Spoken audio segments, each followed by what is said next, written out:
प्रणाम मित्र।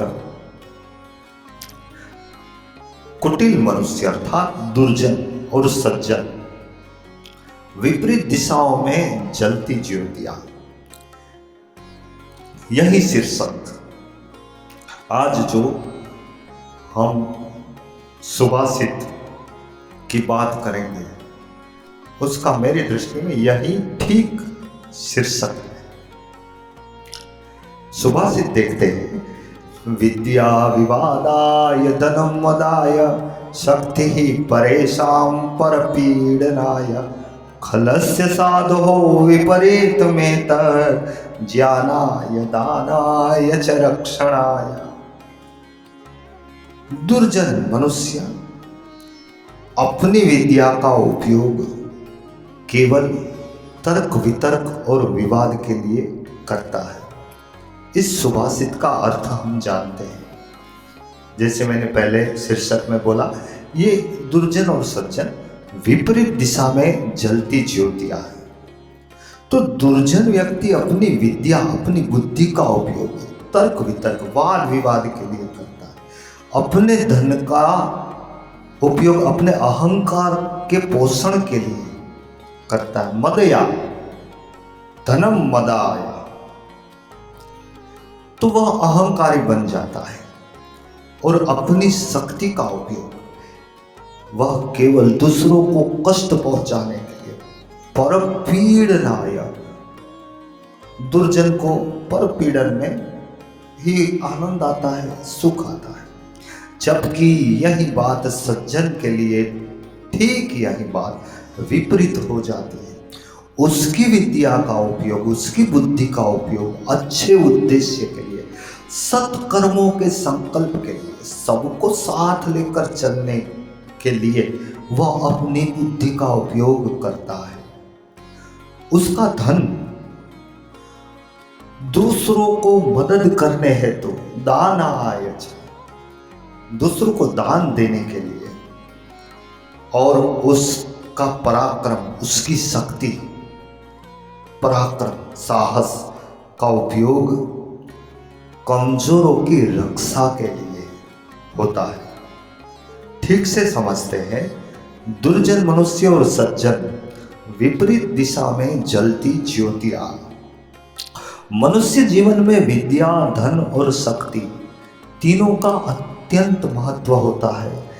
हिंदू के सनातन धर्म में, हमारे सनातन हिंदू धर्म में जिस त्रिगुणा शक्ति की बात बताई गई है, महाकाली शक्ति, महालक्ष्मी धन और महासरस्वती विद्या बुद्धि, यही है वो तीन। किंतु इनका उपयोग किस प्रकार किया जाता है उसी पर सब कुछ निर्भर होता है। यही बात, उपयोग कैसे किया जाए, यही बात मनुष्य के चरित्र को उजागर करती है। दुर्जन मनुष्य इन वरदानों का दुरुपयोग करता है, जबकि सज्जन मनुष्य इसका सदुपयोग करके समाज में एक अच्छा योगदान और उदाहरण प्रस्तुत करता है। दुर्जन मनुष्य की बात हम करें, दुर्जन मनुष्य अंधकार की ओर बढ़ता हुआ एक कदम। दुर्जन व्यक्ति अपनी विद्या का उपयोग केवल तर्क वितर्क, अपनी बुद्धि से वह तर्क वितर्क और विवादों में उलझता रहता है। ज्ञान का उपयोग दूसरों को नीचा दिखाने और अपनी श्रेष्ठता सिद्ध करने के हेतु करता है। दूसरों को तो कष्ट पहुंचाता है, क्योंकि दूसरों को नीचा दिखाने से और अपनी श्रेष्ठता सिद्ध करने से कोई कभी श्रेष्ठ नहीं हो जाता। दूसरों को नीचा दिखाने से कोई कभी श्रेष्ठ नहीं होता, तो दूसरों को तो कष्ट पहुंचाता रहता है, किंतु वह खुद भी ऐसी विद्या से कोई सुख प्राप्त नहीं कर सकता। अपने तर्क वितर्क में वह खुद ही फंस जाता है। और उलझ जाता है अपनी बुद्धि में, वो भटक जाता है। जबकि धन का उपयोग वह अभिमान के लिए, अहंकारी हो जाता है।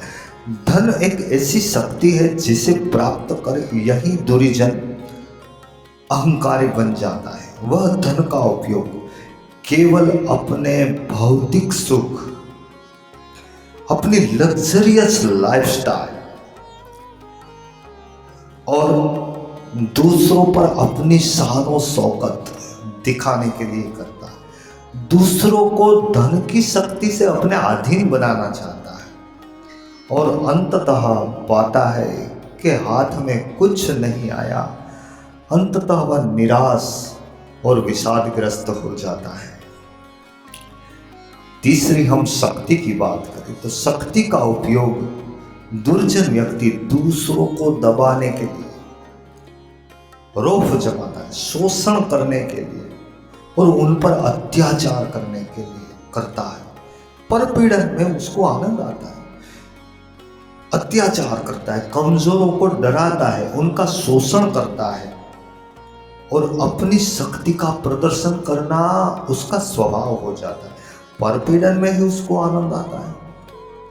यही होती है बात दुर्जन मनुष्य की। शक्ति का प्रदर्शन करता रहता है और इस कारण तामसी स्वभाव का होता है। तामसी स्वभाव के कारण, सभी को कष्ट देने के कारण अंततः वह अपना ही नुकसान कर देता है। सुख रहित और अशांत, विक्षिप्त सा हो जाता है। सज्जन व्यक्ति प्रकाश की ओर बढ़ता हुआ एक कदम। सज्जन व्यक्ति की हम बात करें विद्या का उपयोग समाज के उत्थान के लिए अच्छे संकल्पों, अच्छे उद्देश्यों से सत्कर्म करता है।